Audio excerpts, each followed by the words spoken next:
Let me ask you something. Have you ever noticed that the people wearing the most expensive clothes are often the ones who can't actually afford them? Think about it.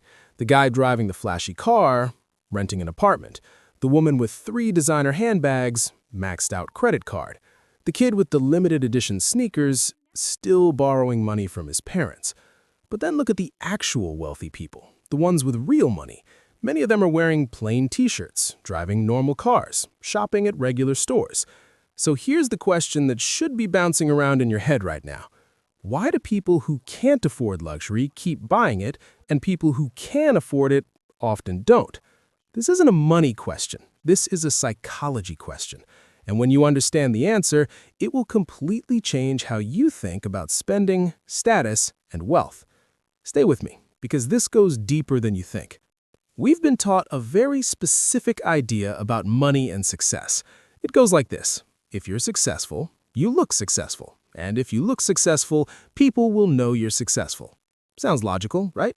So we buy the things that signal success. The watch, the shoes, the car, the bag. And there's actually a word for this in economics. It's called signaling. Spending money not for what the product does, but for what it tells other people about you. Now here's where it gets interesting.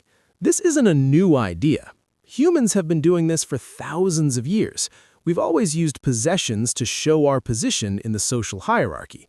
But something changed in the last few decades. Something that made this behavior much, much worse. Social media. Suddenly, you weren't just competing with your neighbors and coworkers, you were competing with everyone. Every person on Instagram, every highlight reel, every vacation photo, every unboxing video. The pressure to signal status didn't just grow, it exploded.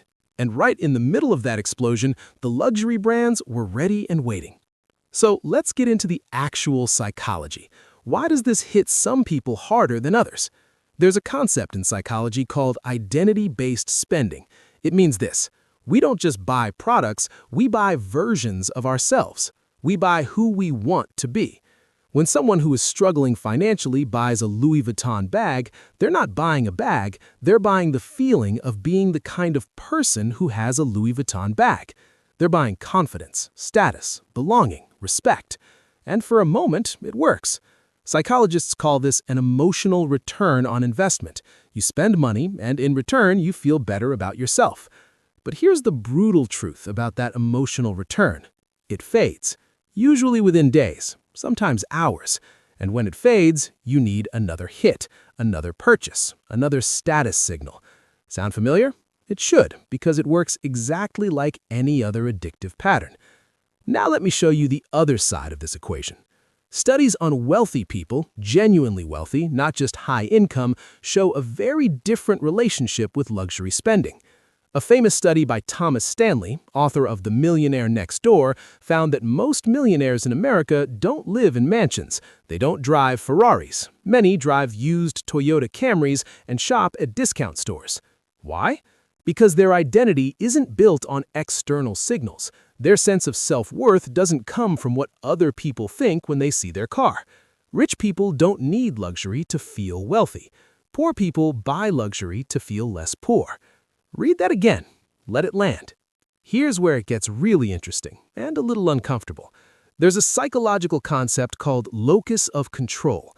It describes where a person believes their power comes from.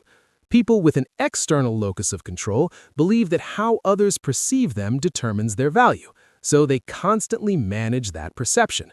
They perform wealth even when they don't have it. People with an internal locus of control believe their value comes from within, from their skills, their decisions, their character. They don't need the performance. And here's the money connection. People with an external locus of control tend to spend outward on things others can see. Cars, clothes, jewelry, restaurants. People with an internal locus of control tend to invest inward on things that build their actual future. Skills, assets, businesses, savings. One group is playing a game for the audience. The other is playing a game for themselves. And guess which game builds actual wealth? There's another psychological trap at play here too. It's called the Diderot effect. In the 1700s, a French philosopher named Denis Diderot received a beautiful scarlet robe as a gift. and slowly, everything in his life started to feel inadequate by comparison. He replaced his old furniture, his art, his books. His entire home was renovated to match the robe. He wrote, "I was absolute master of my old dressing gown, but I have become a slave to my new one." This is exactly what luxury consumption does. One purchase creates a new standard. That new standard makes everything else feel insufficient. So you buy more, and more, and more. It's not about the product, it's about the spiral the product pulls you into. So what do you actually do with this information? First, ask yourself this question before every major purchase. Am I buying this for me, or am I buying this for an audience? There's nothing wrong with owning nice things. The problem is when those things are filling an emotional gap, a need for validation, status, or belonging that really needs to be filled from the inside. Second, understand the difference between consuming wealth and building wealth. Luxury spending consumes. Investing builds. Every rupee, dollar, or pound you spend on a status symbol is a rupee, dollar, or pound that isn't compounding in an investment somewhere. Here's a simple mental model. Every time you're about to make a large purchase, ask, is this money performing for the audience or working for my future? Third, audit your identity. Ask yourself, what am I trying to prove and to whom? Because often, the people we're trying to impress with our spending aren't even paying attention. They're busy worrying about their own image. There's a famous saying that captures this perfectly. We spend money we don't have to buy things we don't need to impress people we don't like. And once you really see that pattern, once it becomes visible to you, it loses most of its power over you. Here's the thought I want to leave you with today. Luxury brands are not selling products, they are selling identity. They are selling the story of who you could be if you owned this thing. And the people most vulnerable to that story are the ones who haven't yet built a strong enough identity from the inside. Real wealth is quiet. It doesn't announce itself. It doesn't need to, because the people who have it know they have it, and that's enough. The richest people in any room are rarely the most dressed. They are the most secure. So the next time you feel that pull, that urge to buy something to be seen, to signal, to feel like you've made it, pause. Ask yourself, is this purchase building my future or performing for someone else's approval? Because the day you stop spending to impress others is the day you start actually building wealth. Fix the mind, fix the money.